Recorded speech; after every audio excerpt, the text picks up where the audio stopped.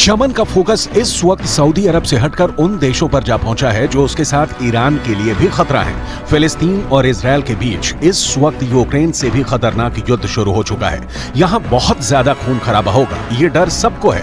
लेकिन अब इजरायल के नए दुश्मन भी सामने आने लगे हैं। सऊदी अरब और ईरान के बीच दोस्ती और यमन के साथ उसकी सुलह ने एक तरह से इजरायल और अमेरिका को बहुत बड़ा धक्का पहुंचाया है, क्योंकि ये दोनों देश अब तक सऊदी अरब को ईरान के खिलाफ अपना सबसे बड़ा मोर्चा बनाना चाहते थे। लेकिन पश्चिम एशिया में आए कूटनीतिक बदलावों ने अब पिक्चर बड़ी कर दी है। यमन और सऊदी अरब के बीच युद्ध खत्म हो चुका है और यमन अब सीधे इजरायल को टक्कर देना चाहता है। लेकिन साथ में यमन की तरफ से एक वार्निंग सऊदी अरब को भी दी जा रही है, जो इस परेड में छुपी हुई है। यमन एक छोटा देश है, बेहद गरीब देश है, लेकिन उसने सऊदी अरब के सामने हथियार नहीं डाले। इसकी वजह है ईरान से मिलने वाली मदद। ईरान ने अपनी मिलिट्री पावर से अमेरिका और इजरायल दोनों को परेशान किया हुआ है। तेहरान में हुई परेड ने इसका एक छोटा सा मॉडल दिखा दिया है। इसलिए बड़ी पिक्चर में युद्ध का जो खतरा मंडरा रहा है, उसमें ईरान इजरायल के लिए बहुत खतरनाक साबित हो सकता है। इन दोनों की दुश्मनी किसी भी वक्त युद्ध में तब्दील हो सकती है। इसमें कोई शक नहीं कि पश्चिम एशिया में इजरायल और ईरान एक दूसरे के सबसे बड़े दुश्मन हैं। दोनों ही हमेशा एक दूसरे को मिटाने की धमकियां देते हैं। अब इस परेड में अपने अंदर की आग दिखाकर ईरान ने साबित कर दिया है कि उसके खिलाफ चाहे जितनी भी आर्थिक पाबंदियां क्यों न लगा दी जाएं, उसकी ताकत बढ़ती ही रहेगी। हमास जब लगातार इजरायल पर रॉकेट दाग रहा है, उसमें ईरान का खतरा कैसे इजरायल को मिट्टी में मिला सकता है, वो भी समझने की जरूरत है। ईरान ने हाल ही में अपनी एक नई मिसाइल का टेस्ट करके बता दिया है कि वो इजरायल को मिट्टी में मिला सकता है। इससे आप ईरान के तेवर को समझ सकते हैं। ये ईरान की नई मिसाइल खुर्रमशहर 4 है, जो टेक्नोलॉजी के मामले में ईरान की बहुत ही खतरनाक मिसाइल मानी जा रही है।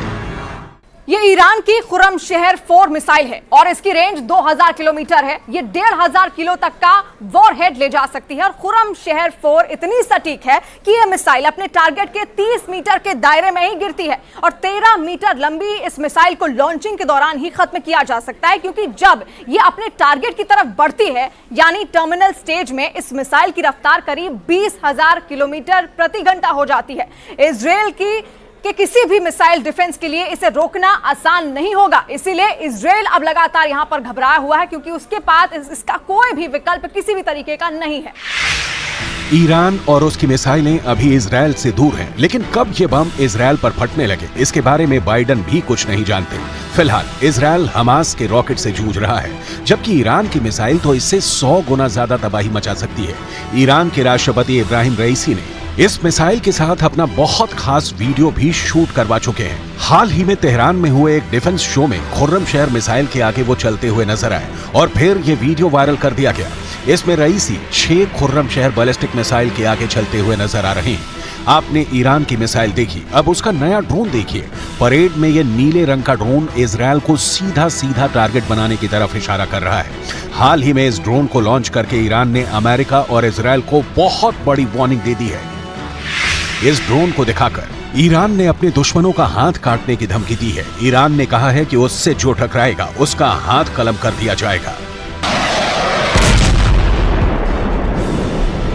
आखिर इस नए ड्रोन को लेकर ईरान का आत्मविश्वास इतना क्यों बढ़ गया है? ये ड्रोन गाइडेड बम से लैस है। ये drone anti tank guided missile से लैस है। इस ड्रोन का नाम है मोहाजिर 10 और यही ड्रोन पूरी दुनिया को दिखाकर ईरान ने 2 देशों को बहुत ही खतरनाक चुनौती दे दी है। एक है अमेरिका और दूसरा है इजरायल। दोनों ही ईरान के कट्टर दुश्मन माने जाते हैं।